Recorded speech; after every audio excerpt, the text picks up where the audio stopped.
Hi everyone, it's me again, and here with a tutorial. This time, my aim is to explain as I go through the process how a character design actually comes together. I've done a video here before about sort of more of the shape language and theory behind character design and analyze some designs. Uh, this is more of a practical application piece, which I've talked to a couple of you guys on the Discord about before. With this, what I wanted to do was start out as though it were an assignment, the sort of thing that I work on a daily basis with different clients, animation or video game kind of clients. All of them have a context or world that they're building from, and character design usually starts with some kind of a prompt that I get from them that sets me off on the journey of figuring out how to proceed from there, how to best create a character that suits all of the different aspects that they're looking to answer to or sort of feature. Um, and often it's a really complicated thing, and I think it's probably easier to show than to tell. By and large, these things usually are. But especially with design, there's so many complicated things that go into it. When you really get down to it and actually do it, it gets a little less complicated when you actually can see what's happening.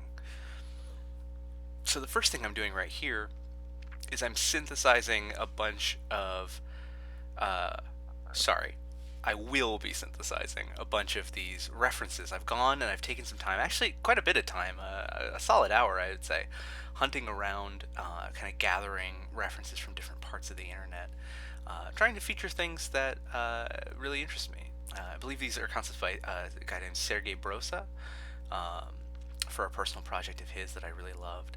There's a couple different artists represented here: Sergey Brosa, Alexander Dubois, Guy Garcia, Mona Robot, um, and a lot of Mayan concepts, which I wanted to bring to the table here.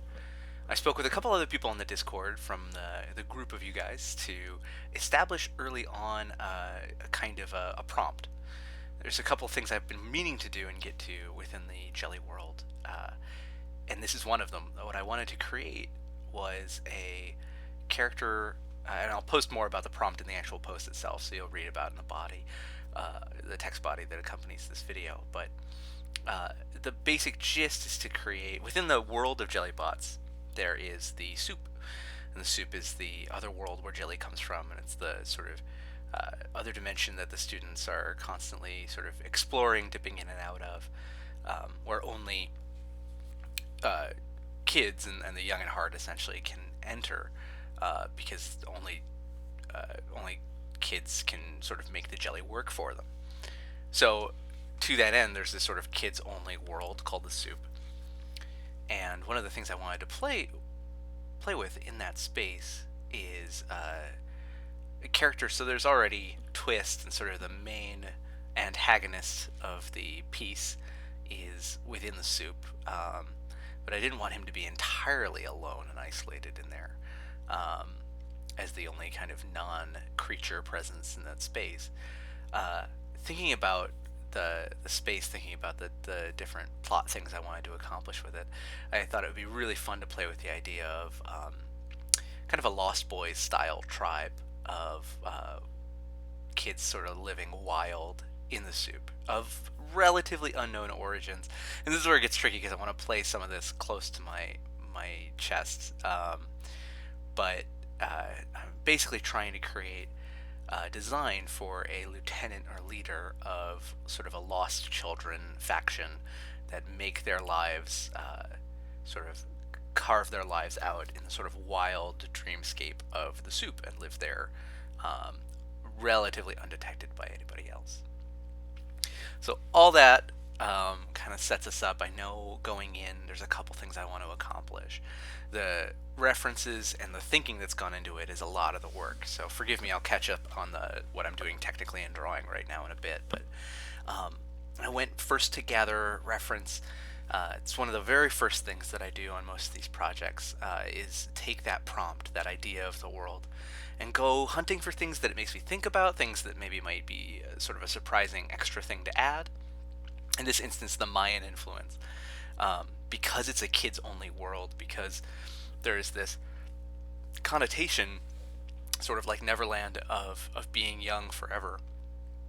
I also really liked the idea of playing with the myth of the Fountain of Youth.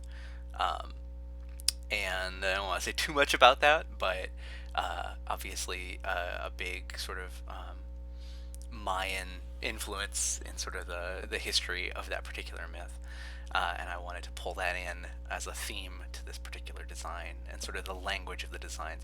I'll say I'm adding this commentary after the fact, having gone through the process up to this point. I don't necessarily feel this is the most successful final design by the end. I think it does its job in some good ways, but I'd say that this sort of video is more about what it is to create a design when you're not even necessarily feeling as inspired as you'd like to be. I knew I wanted to make a video. I knew I wanted to walk through the process. I knew what the prompt was. Um, I knew that at times and in moments I've been really excited about this idea, and in other times not as much. And this happened to be happening at one of those times where I wasn't quite feeling it as much. But at some point, you just need to actually do the thing.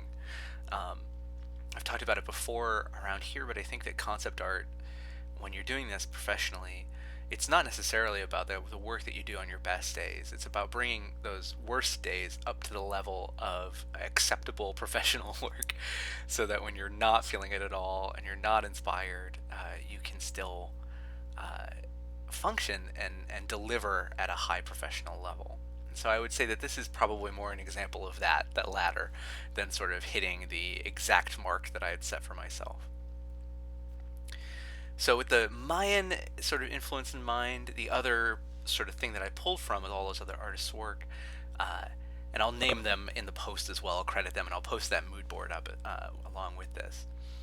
I was looking for sort of that post-apocalyptic kind of Wild Boys Tribe, Mad Max kind of vibe, which is something that I don't generally do a lot of. Seems like a lot of people do it. Seems like a lot of other people do it better than I would or do. There's just such a chaos to those kinds of designs. I do really like it. There's kind of a piratical quality to it that is definitely arresting and exciting, and especially as like a teenager, I was very into this kind of aesthetic. But Jellybots hasn't really dabbled in that space yet, so thought it would be a really interesting challenge to take on to create kind of a wilder, more patched together kind of design in the space where otherwise everything is quite slick and quite sort of seamlessly designed. So one of the first things I do when I start out a design like this is create a pose. That's not always the best way to go about it, sort of creating this pose framework, because it can constrain me. Now I've got this sort of understructure of a human character, and I have to build the costume around it. It might not turn out to be the best pose to show off the ideas of the costume. I might turn out not to want to do anything with that extended arm, and in fact, have sort of worked myself into a corner by creating a pose with like the arm out prominently and in the foreground. In this instance, I did have an inkling that I wanted to do something with the arm, and I did know that ultimately underneath it, there is a human being. There is a young person underneath all of this, but I wanted to really disguise them. So that's the other part of this, and sort of the language of these kind of wild boys kind of tribes. The sort of thing I wanted to create. A big part of it was wanting to create a character that was camouflaged. That was part of the prompt I discussed. Some of the ideas that came up as I was talking about it with some of the other patrons was that they would live and sort of carve out their existence in relative hiding and secrecy in the soup.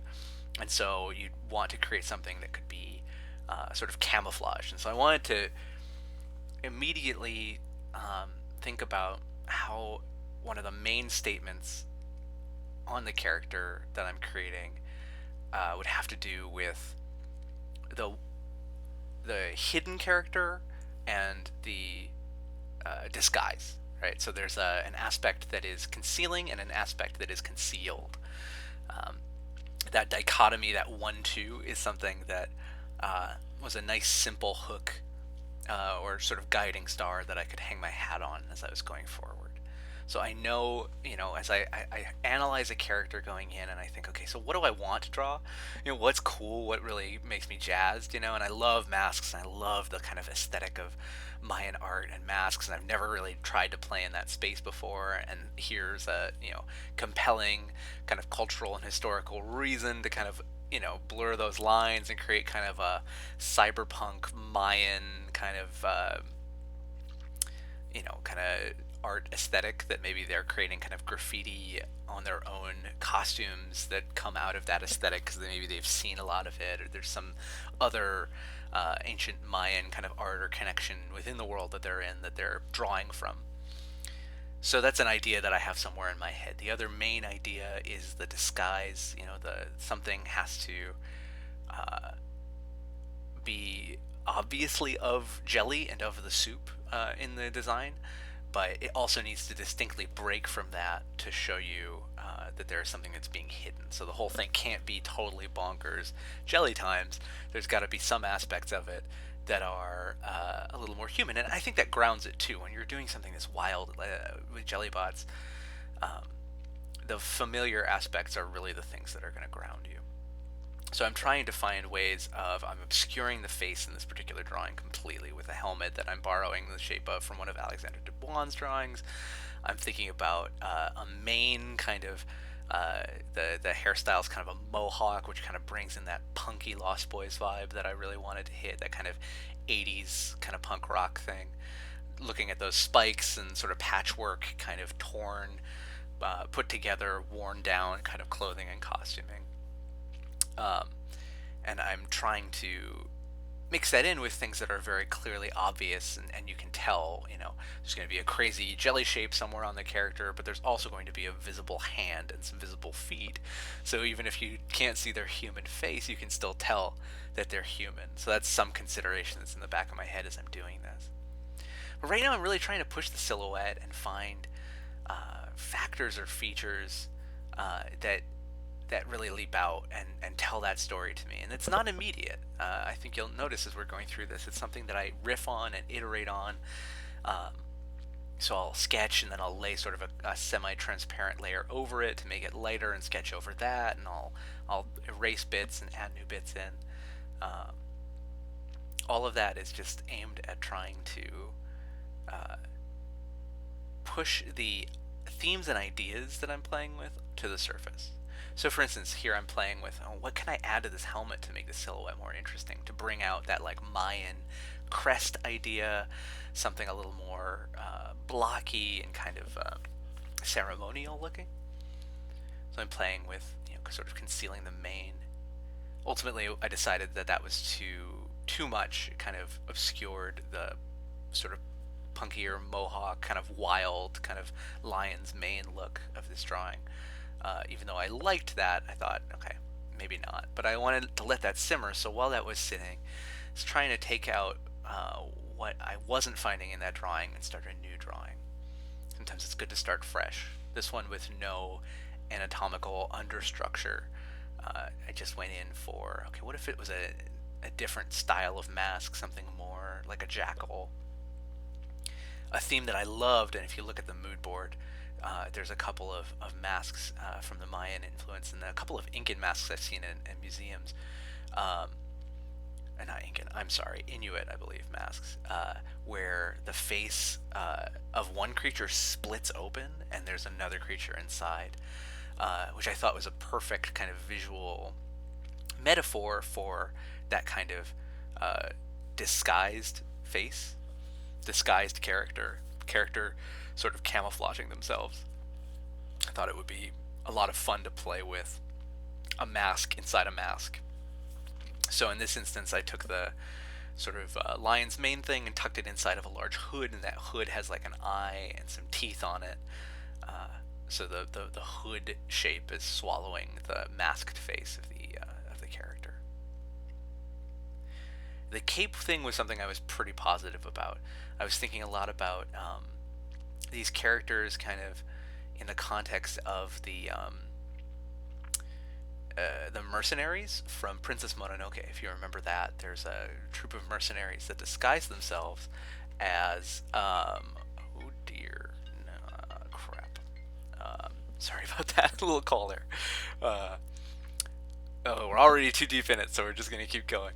The mercenaries in Princess Mononoke disguise themselves as the boar spirit, or the boars in the forest, and they have these big sort of chunky cloaks that are covered in hair that kind of disguise them. So one of the things I wanted to do in terms of showing the relationship and sort of the symbiosis with the soup's landscape was create a cape cloak that had sort of jelly shapes, or either in fabric or in literal jelly itself integrated into it, so that they could disguise in like a field of jelly grass. I thought that would be really cool to do. I also just really like the idea of like a textured sort of pinkish purple kind of cloak, where it's sort of more drab on the inside, but on the outside it's got those sort of wacky jelly colors. Here I'm just really trying to push the silhouette and experiment. I have no idea for how this all is integrating really meaningfully into the character. I'm just throwing kind of shapes, jelly shapes at it to see how that works. I'm trying to get an impression, something that is more emotional. You know, there's moments when I'm just looking for if this character was in the scene that I envisioned them being in. In this instance, I think, the sun is setting. It's sort of dark and moody and interesting, and then on the horizon, right over a ledge against the setting sun, this like silhouette of this character like shows up and is just standing there staring at you, and you were convinced that there were no other people around, and it was not possible there were people around here. And then it's joined by another and another and another, so the whole sort of tribe of these kids emerges. I'm trying to think of ways to communicate that through the pose and through the design. So that leads me to some of the decisions I make about the stance and even just the silhouette. Riffing on that and thinking about like feral children and their relationship to the creatures and the landscape of the soup, I wanted to try one crouching just to see, if I change this pose, what does that lead me to in terms of the design? Because a pose, like the way a character acts, can really inform the way that you design them. I was just leafing through the art of The Last Jedi, and they mentioned that Benicio del Toro's character, they designed the costume based on the actor's needs first. And what that meant was the actor sort of determined the kind of performance they wanted to give. Like Benicio del Toro knew that he wanted pockets, plenty of pockets that he could sort of put his hands in various ways and kind of strike the different poses he wanted to do. So they designed pockets for him all over his outfit, and he wanted a collar that could maybe he could kind of tuck himself into and kind of hide in and kind of wrap himself in. And a lot of those ideas came from the performance, and then express themselves in the costume. And with this, I don't have an actor to sort of talk to about how the performance might go, but I'm trying to envision, if this character is going to be doing a lot of sort of crawling and creeping around, kind of crouched over. Does that change my idea of what the costume needs or the shapes that it might have? Does that knock anything else loose? Is there a new idea that emerges from that? So now I've got these three options sort of scattered around, largely out of a desire to explore things beyond the point at which I just had sort of initially stopped. I have an idea that I started with, and I thought that was cool, but it's good to go and do another iteration or two just to see what you discover. In this instance, one of the main things from that final sketch I did was when it hunched over, the cloak and the sort of grassy shapes of the cloak and the hunch came more into focus, and I realized that I really did want to make that a part of whatever the design was going forward. Another thing that you don't see here that I did, and this video is, I should tell you actually, this video is sped up about 2 times the actual speed because the process just takes a lot longer than you'd think to think through and sketch through. But a big part of the process is gut checking it with other people, and when it's appropriate to, I really, really value getting the input of other artists and designers that are just friends. Much like we do on the Discord, where you check some stuff by in progress, I have a couple friends and other concept artists and folks that I like to talk to about my design work as I'm doing it. So I took a break. You don't see the pause in the video, but there was a pause in there where I went and sent the sketches around and kind of talked about the design to a friend or two and collected a couple ideas about, okay, well, definitely confirmed, like, yes, the cloak is a good idea. Definitely go with that instinct and maybe bring that, into that first design in a more meaningful way. My buddy Brandon suggested, that it really was like close but needed one clear hook that was going to push it over into really sticking with you and kind of grabbing your attention. To my mind, that definitely was going to be this jelly cloak that they use, and I imagine that as I'm doing this, I'm trying to think of the landscape that they're hiding in. And because this is my own project, I can imagine these things kind of willy-nilly. On another project or assignment, I might need to really have a dialogue with whoever is willing or able to talk to me about what the plan is narratively, because so many things can be hidden in the broader context of where this design belongs. Obviously, this design couldn't exist without its environment, right? There's no sense in creating like a character with a camouflage cloak if you don't know what the space they're in looks like. And if the space they're in has unique features, or could have unique features, then it's so much more rewarding and interesting to design those into the costume wherever you can. So I'm always looking for opportunities to add specificity to the design. So a couple things from the sort of shape language theory that are coming to play here. One is asymmetry, which is huge for this kind of a character. When you're thinking Wild Boy, you're thinking, and in actually this case, I mean, not that it's particularly obvious or at this juncture, like super important, but it's a girl. But for her, the kind of feral energy that I wanted to capture, that kind of like 80s post-apoc kind of aesthetic references, that pirate vibe, that Rufio kind of feeling, all involve some pretty intense asymmetry. And so with the large jelly arm, that was something that I wanted to pull in, to create a large, obvious asymmetry. The other thing is that the cloak kind of hangs more off of one shoulder, and I was just looking for subtle areas to create asymmetry. The thing about asymmetry is that if everything's asymmetrical, then it feels like nothing is. So you don't want to, at least that's my conviction. So I'm looking at this stuff and I'm thinking, well, I want there to be some semi-symmetrical areas of balance and rest. And what that does for a design is it throws those moments that are asymmetrical into like higher contrast, and you can see and notice them more.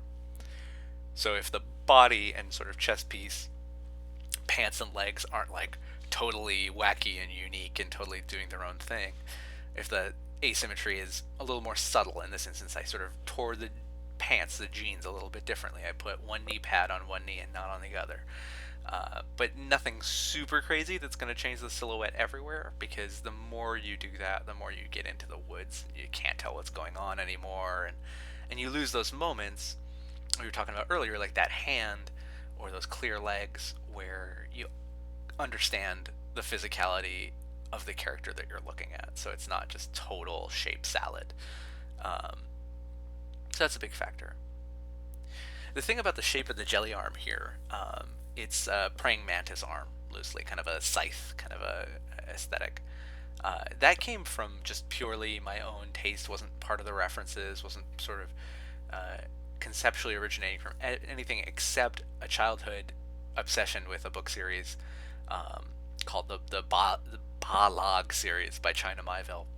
And he wrote a book called Perdido Street Station, and in the book Perdido Street Station, there's a legendary outlaw, kind of a Robin Hood type, which I actually envisioned this character kind of taking a similar-ish role, more of a Rufio less of a Robin Hood, uh, but the Robin Hood type in the city, who was quite violent in this book. The books are very grimdark and very kind of intense. Had a genetically fused giant mantis arm. That it's that kind of book series. And I always thought it was super cool, and I retained it for so long, and just have always kept it in the back of my mind. And so this just seemed like a fun opportunity to experiment with that. And for a couple of the Jellybots commissions, I've tried to sort of integrate insectoid shapes. Mostly people don't seem to like it when it's on their own jelly, or like their own, like a jelly that represents them. Nobody wants to, be the insect guy or girl. So I figured, well, if nobody else wanted it, I was going to design it on one of my own characters for it.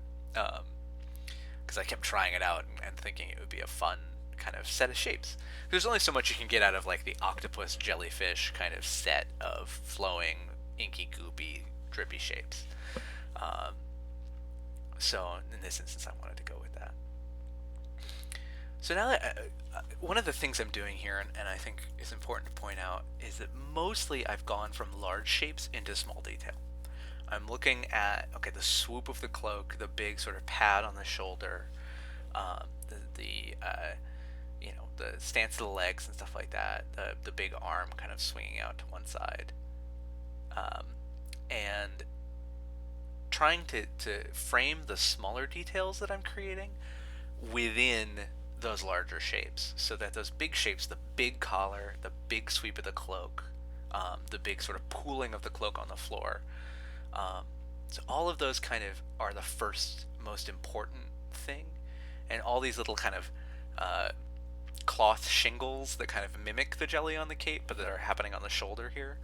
The little spikes that kind of line the collar, those spikes don't fight the shape of the collar. They're not trying to say, look at me, like I'm a totally new crazy silhouette shape, They kind of follow the line of that collar, so they reinforce the larger shapes. So those big shapes that you create on a character, you want the small details to sort of complement, mostly, usually, depending, especially with a punky kind of chaotic character like this, a little bit less so, but you do tend to want to group up things so that, again, it's not like a total visual salad of a thing, but you're getting to see things in a little more sort of a structured way. You're coming to the details in a way where you can stop and notice them, instead of just where they're all screaming at you with equal emphasis and intensity. Going into those torn jeans, had to do it. Okay, so much of Jellybots in this world, and the fashion and aesthetic of the world, is very science fantasy and very sort of leggings and kind of sci-fi shapes and kind of Star Trek-y kind of uniforms. And it's a tricky balance to sort of show stitching and show like loosely sort of torn up kind of maybe homemade clothing, but I think those little moments are what sells the whole thing. You show jeans and sort of stuff that we recognize, and it helps you understand how to relate or look at some of the wackier parts of any given design or the world as a whole. I'm just going in there trying to sort of follow through on the sketch shapes that I laid down. I'm thinking about just making sure that the physicality kind of reads, and concerned about how much detail I'm pumping into this. In line art form, that's another thing, and one of the things I do with this design, because I realize that things are always going to look noisier and more complicated when they're all just a sort of spaghetti pile of little lines like this. Once you start blocking in color and sort of grouping shapes together, that starts to get you into a better place. And throughout the process, I'm looking at the mood board, I'm taking a look at the stuff that I pulled in, and trying to pull, okay, all right, for the shoes and the boots, like what are some ideas that I like? For types of fabric, like what's in there? And in some ways, it just, sometimes it's like, oh, I want to take an element from that, or I want to sort of riff on something similar. And in some other times, it's just I look at those and it confirms for me, like, oh no, I have a better idea, and I go with that instead. Um, Not better objectively, just better for the design. Oh, I see these shoes, and I kind of just want to do the shoes that I was thinking I would do anyways, which is what I did. Um, Trying to find little details I can add that aren't totally distracting. And again, asymmetry here, trying to one boot is rolled up higher. Maybe they were more similar, but one they just rolled down lower to the ankle. And creates that kind of wilder pirate kind of aesthetic, which I'm going for here. And personal taste plays a big part in this. There's a lot that's analytical and a lot that's just instinctive. Stuff that you just like. Like, I just like chunky shoes.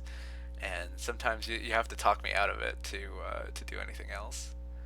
Uh, I think what I'm going with here are kind of these like pointier shoes with kind of a heel to them. For whatever reason, they remind me of the Goblin King, so like Jareth from Labyrinth. And I'm not sure if that's even accurate, if his shoes are anything like this.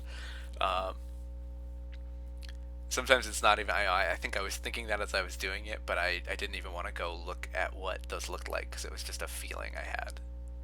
You just kind of go with the feeling and kind of chase those shapes.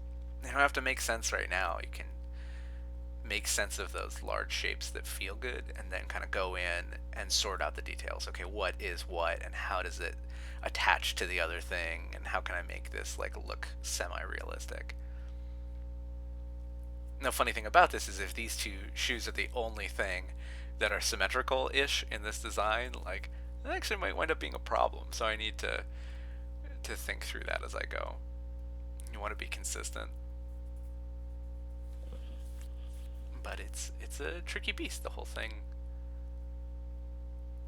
kind of has to come together, and a little bit of chaos. There's no single system for how to think through these things. So we've talked about the asymmetry. We talked about the Mayan influence aesthetically on the helmet. The other thing that I've done here, the punk rock kind of 80s influence on the shapes. The thing I like about the mohawk and about the cape being sort of ragged is another sort of shape language thing, which is, if your silhouette is very smooth and very slick, you're communicating something with that. But if your silhouette is very ragged and has a lot of interruptions in it, you're communicating something else. And in this instance, because I'm thinking this is a character who's very comfortable with and lives in a world of chaos, willfully, I want the silhouette to have a certain amount of kind of noisy chaos to it. So I kind of let those edges kind of ride. There's moments of smoothness and sort of more sleek stuff, but by and large, just leave it up to the silhouette to start to tell a little bit of the story of what kind of a character this is and where they might fit in the world. So now I'm going in and I'm using the Mayan reference stuff that I've pulled together from the internet, from a couple of sources, from my friend Mona, who's amazing, Mona Robot on Twitter. She does Mayan-inspired art, and some of her art is up there. The other one you're seeing in the corner there is Guy Garcia.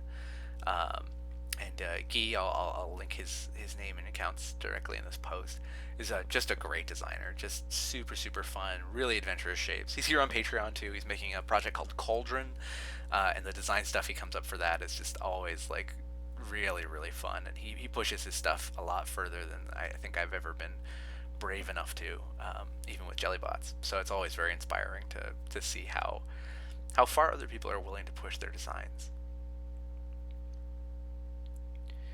So I'm trying to sort of marry the two ideas here, and as I'm going, I'm thinking through it, and I'm figuring it out as I go. I don't go in with a single solid plan. Even from that looser sketch, I don't know exactly how I'm going to resolve all the shapes.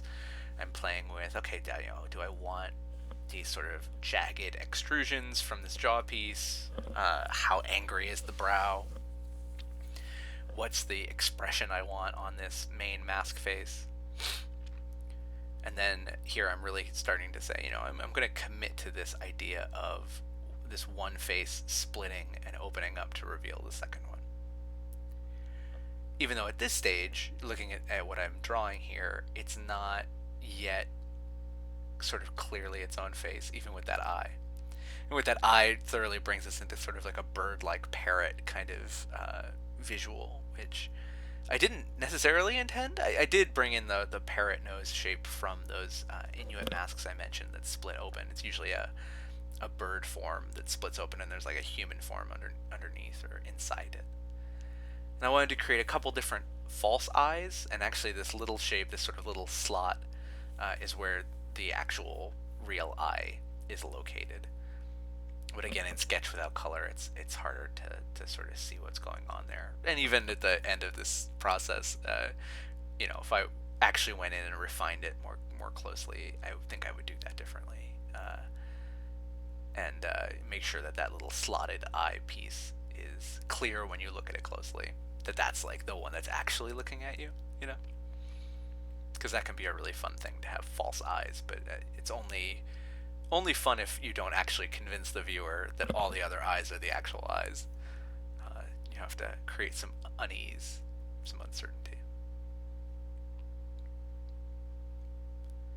I'm playing with sort of jaw and teeth shapes and trying to figure out, how can I use these shapes that I like that I've created.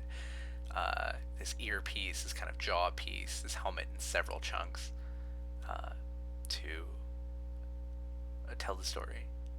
And I think, the idea of a face here with a sort of wilder or more goofy kind of expression that is concealing a face that has a more melancholy expression has turned out to be, again, one of the things I like quite a lot about the design, or felt was pretty successful.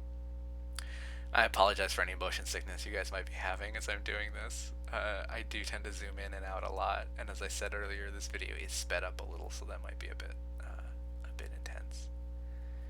But even without speeding it up, it's still a lot of jerking back and forth, because you want to be able to step back from it and kind of get a sense of, how the small changes are affecting the larger shapes and look of the thing. It's really easy with digital art to get caught up in and zoom in super close and add a lot of detail, but it's really important to notice how that detail is or isn't contributing to the overall effect.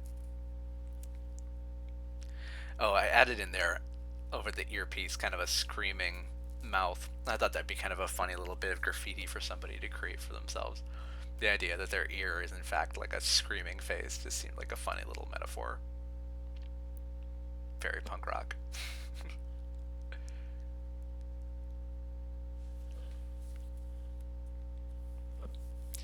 Collapsing some layers and kind of fiddling with them back and forth, and taking a look at the silhouette of the shapes on the backpack and seeing if I can't push that to be a little more interesting and a little more solid. Every line and every shape in the piece should be telling you something about the contour, the volume of the character.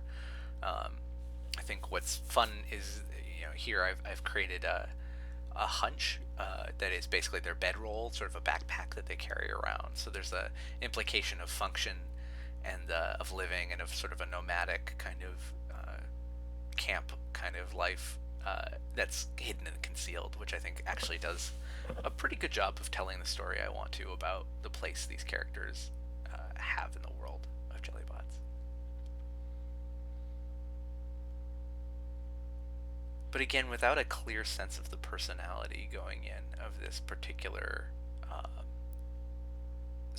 character, I think that's probably why I don't feel at the end of this that it's as successful a design as it could be.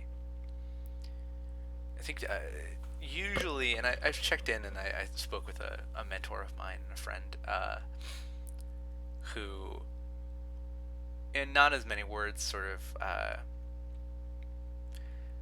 indicated that if something's not working, that to do good design is not necessarily just about drawing better. Sometimes the main thing that's wrong or needs to be adjusted or looked at is the idea. If you want to make it a good design, have a good idea. And if the design's not working, it may be because the idea isn't strong enough underneath it. I think that's definitely true. That gets back into the, learning how to succeed even on your bad days, or even if your idea isn't necessarily that strong. In this instance, just being frank with you guys, I think I don't have a clear sense of this character's personality or their place in the story just yet. I have like a scene or a couple little scenes in my head of how they appear on that ridge against the sun. I have a couple ideas of how they live and what their place in the world is, but I don't actually know who they are. That wasn't part of the prompt as we discussed, and wasn't something I was able to get a clear sense of vision for on this character. A lot of Jellybot's characters are based on people I know, real people that I met in real life, and friends of mine, usually close friends, that have sort of the right kind of distinct elements in their personality to kind of tease out into a character that feels a little more relatable, I guess, at least to me as I'm designing them. And I think some of the things I feel are the biggest successes in Jellybots come out of that sense of personality first and foremost. And in this instance with this design, that idea of personality is almost entirely left to one side. It's more about the idea of what they are and what they do rather than who they are. And that's a dangerous thing to get into, because sometimes that can be very arresting, but you leave the real meat sort of behind. All that to say, not to be depressing or to sort of declare a failure, but I think that this sets the palette down and sort of feels to me like a pretty good synthesis of all the ideas I was working with, without necessarily being the best version of all those things combined for the story and the world just yet. I think there's better. I think what could be fun in the future and definitely has a lot of potential is designing a whole set of these characters. And in designing a set, you start to create, you have to create variety, and you have to create distinct personalities and types within that set, because otherwise they just look like an indistinguishable mash of different characters and personalities.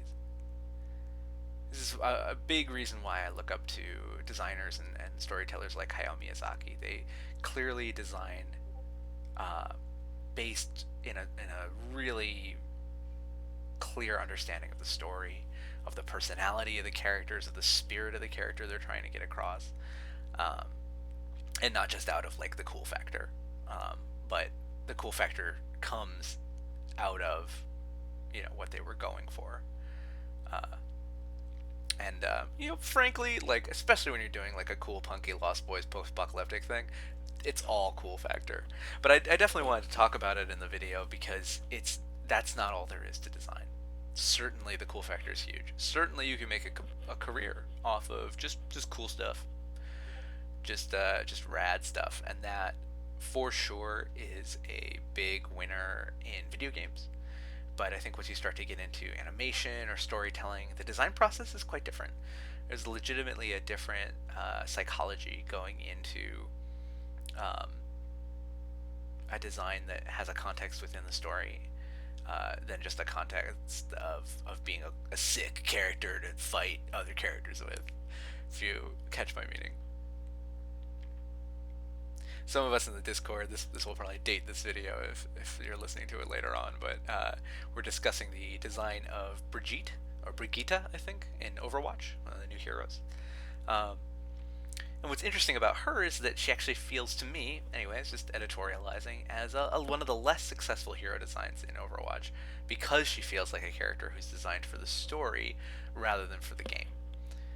She feels like a really solid design for a secondary character, but when you're looking for a character in a game, you tend to always want to play somebody who has at least the visual potential to be the best, coolest main character around.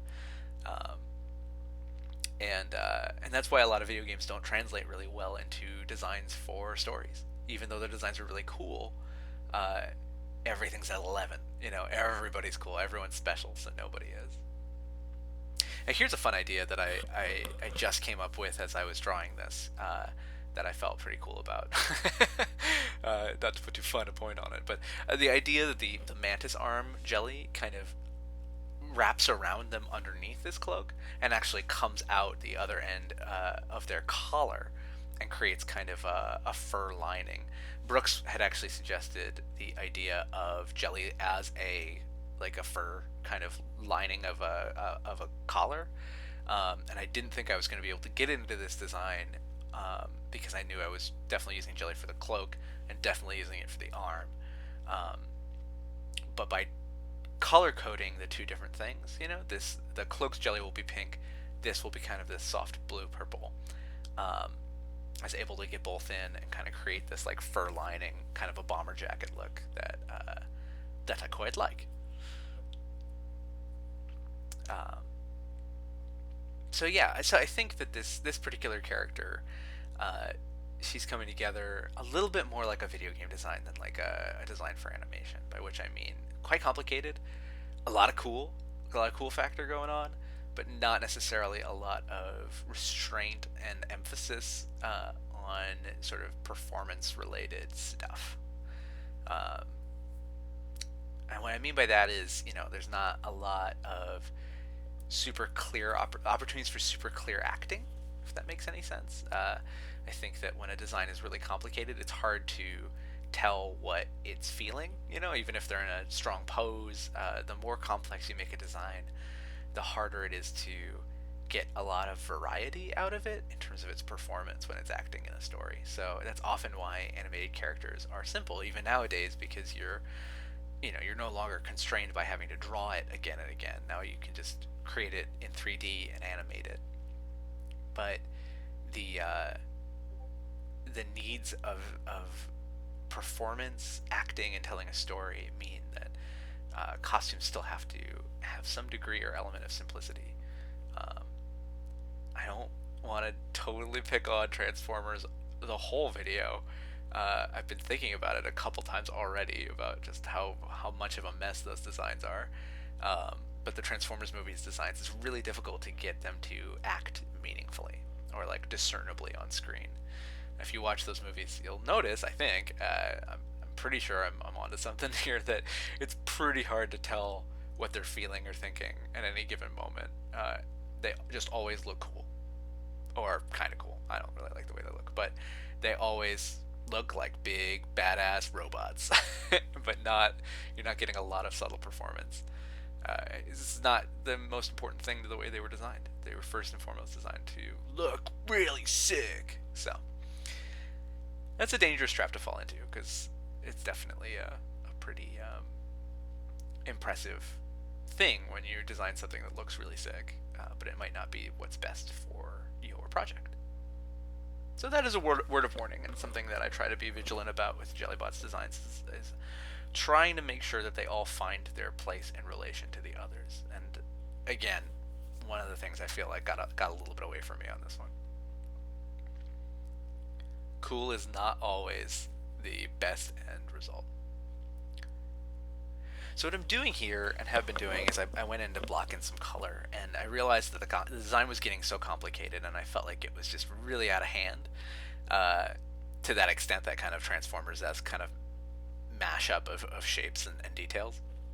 But I knew in my head that there are easy ways to quiet those down, and one of the ways to do that is with color grouping. And color grouping can be, once you've talked about and sort of figured out some of the key elements of your design, like asymmetry and the sort of jagged silhouette, maybe the storytelling of the faces in the helmet, the idea of a cloak that's concealing them, you've got to follow through with those, and maybe even simplify or add to those ideas in color. So the one way I'm doing that here is by creating a palette of a lot of dark neutrals in the character's like body, and then on the cloak, breaking away from that in a big way with sort of this palette of muted but still much more vibrant pinks. And that kind of helps to show that the character is, disguising themselves in an environment that maybe they don't belong in. Creating these dark pockets underneath that to create a rhythm to show you, oh, it's, this character is hiding and the different aspects are hidden underneath this. And I'm trying to group together those neutrals, still keep them interesting, still keep them distinct from each other, but kind of keep all of the body and the inside of the cloak all kind of grouped within this limited range of light and dark and of saturation, so that the cloak and the helmet and the big jelly arm, which are the things I want you to really notice and remember, are each more clear and obvious, and you're not looking at this just like lasering in on, oh my gosh, the knee pad, oh my gosh, the mesh around the wrist, or the patchwork on this sort of shoulder cloak or the scarf or whatever, all these different elements. I don't want you to get visually hung up on things that don't matter, and I don't want every bit of detail to receive the same emphasis. So I'm doing that by saying all of this is kind of a gray, and all of this is kind of a pink, and using that as a structure, a limitation, and a hierarchy. I can work from there, and as long as I keep those groupings loosely together and don't break away too hard from those, then hopefully we arrive at something that's pretty successful. And I can break away, and I'm adding some light pops to sort of, hit the knee pad, hit the shoes and the strapping and the buckles. But notice that that's a softer gray than the helmet, that it's dustier and darker. It's sort of in shadow. I'm letting it fall into shadow. I'm also just keeping it lower contrast. And this is where color contrast and value contrast really come to play. And as you're making those decisions on the character, you really want it to reinforce the important details like we've been discussing throughout. Again, asymmetry, jagged silhouette, hidden camouflage, all of those aspects. And you want the value structure, so the light to dark, and the color hierarchy, so saturated to desaturated, to reinforce that story and not distract from it. So I knew I wanted to do this quilted kind of side cape. I went in with a harder green and then desaturated it and brought the opacity down so that it faded more into the whole design. I still want there to be interest. I don't want everything on her to be all one color or the other color, but I want them to fall into these loose groupings so that your eye knows what the heck is going on, even though it's going to be relative chaos. So the other way I wanted to jam on this Mayan theme was to use colors that come from jelly and the soup and the environment that they're in on the forms that come from this sort of traditional Mayan look. So the pinks and purples come from the cloak and sort of the shape and the idea of the environment that this character lives in. All of that, but overlaid onto this kind of Mayan aesthetic, I thought created a kind of a cool effect.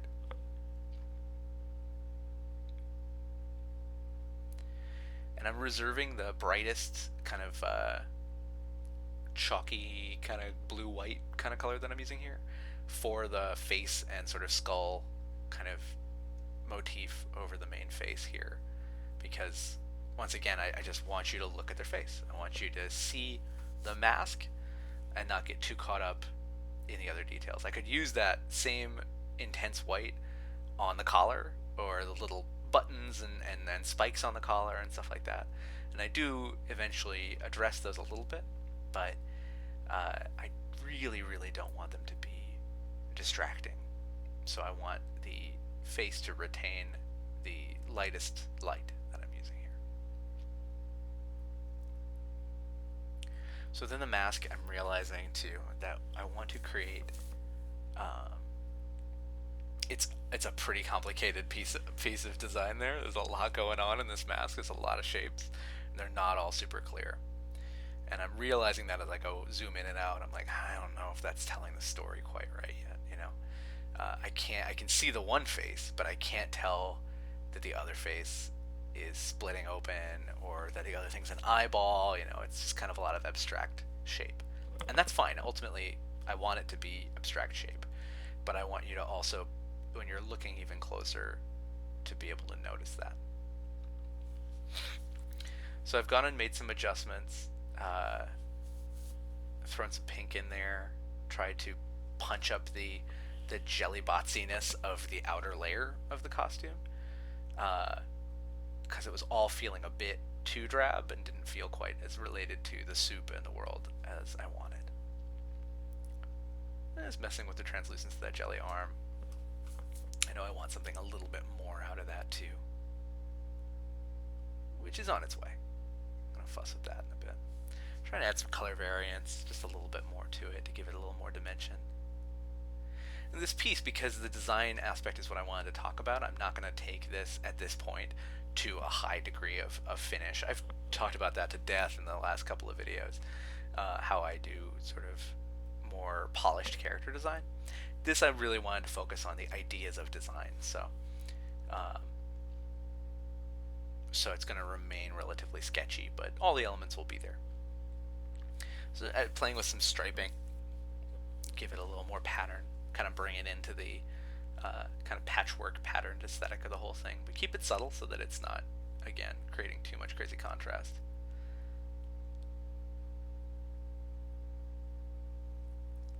So I'm sort of taking stock and trying to determine, all right, I'm not sure that this expression's the right expression, it doesn't necessarily feel quite right. And here's where I'm starting to realize too, or respond to the fact that I don't know yet, even though I'm this far into this design, who this person is.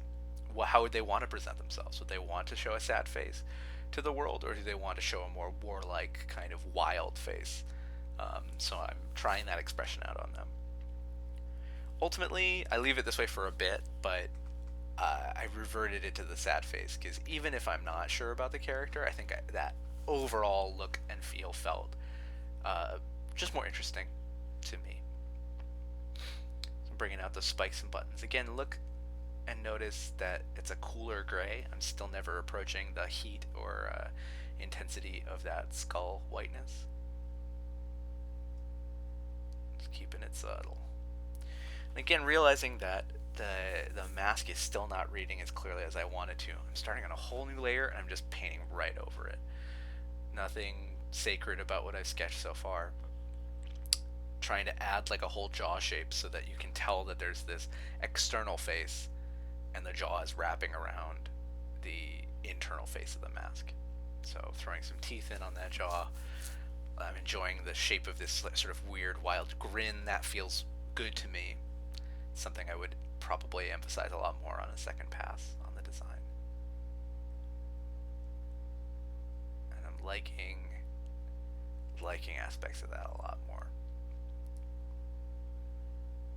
But I'm thinking about that 1-2 punch of the cloak, right? The pinkness of the cloak and the grayness of her outfit. I'm seeing the pink sort of warmth of the inside face, and realizing that there's not really an equivalent kind of 1-2 punch to the helmet. So here I'm going to pull in some purples and try out, what if we go purple pink, the outer face, and now I code the face and kind of group it all into a purple space. But actually I decided to throw in a totally new kind of aqua color into the mask at this point to see how that lived with the whole thing, and use that to link the eye to the jaw and link all of those shapes together as part of one external face, to sort of, even though it's still very abstract, kind of bring that all together. The teeth didn't quite link up the way I wanted them to, so now I'm making more of a like kind of ghoulish donkey face out of the arrangement of the teeth as they come down the top jaw.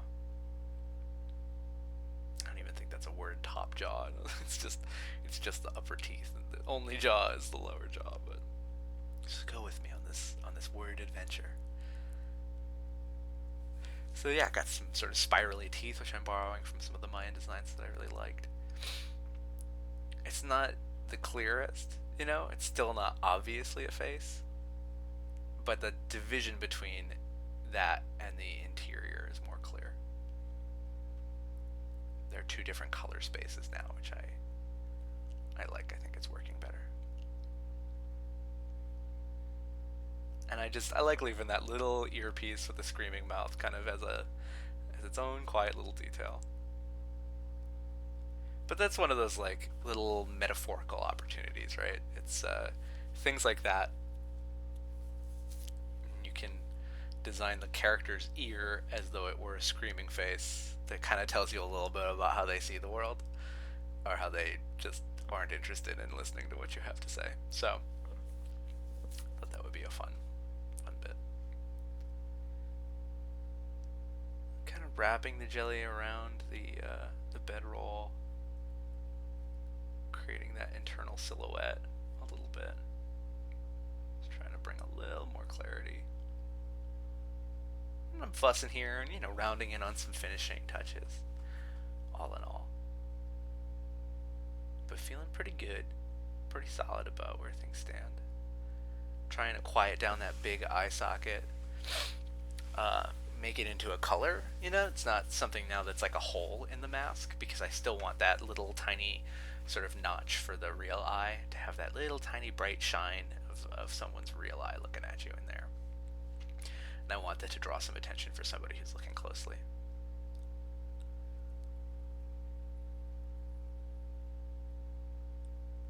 Bring the collar around and try and sort out for myself what some of those shapes are. Because not everything is super clear as it goes down. As you can tell, it's kind of a scribble in that space, and I haven't really figured out what the jelly collar looks like. I just know that it's going to be purple, and it's going to be kind of wiggly, and it's going to be kind of right there. And until I go in and make some more distinct decisions about that, it remains pretty vague. But all in all, like the palette, I feel really good about. It's kind of in this kind of a vaporwave space, kind of this kind of sad millennial pink that I've really been wanting to try out. There's kind of a desaturated, kind of rosier pink palette that has emerged as pretty trendy. And while I don't love everything that comes out of like super trendy hipster culture, I definitely like to play with some of the new colors. Jacob actually suggested a couple cool palettes that he posted in the chat when we were trying to figure out the prompt for this, and I pulled a little bit from that. But I think the pink kind of maybe came out of relatively nowhere, although I do use a lot of pink in Jellybots.